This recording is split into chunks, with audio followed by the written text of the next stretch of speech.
Ini kalau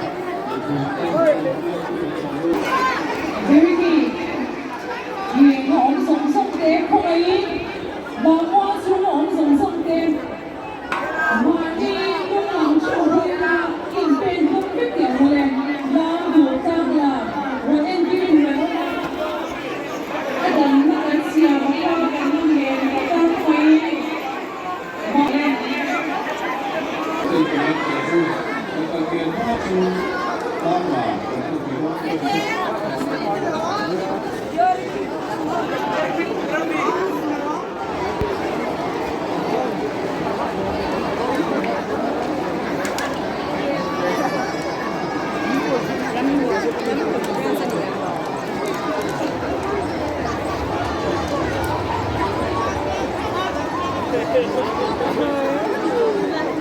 Oh, wait a second. Very good. Đi không? Giải luôn luôn này. Là cái số đó sẽ là cả ba giải đúng không? Cả ba giải cùng đúng này.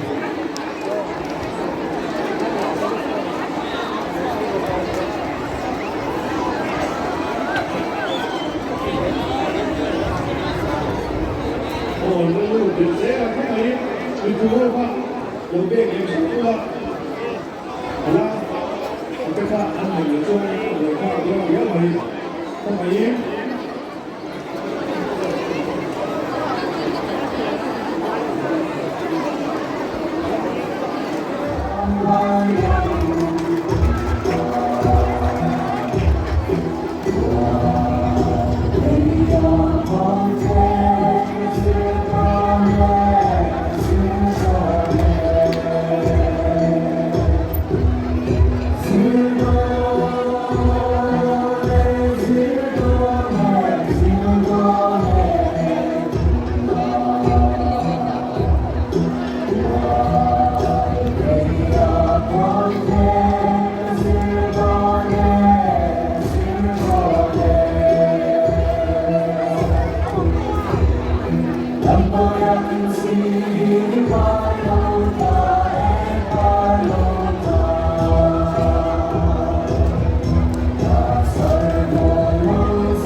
Thank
you.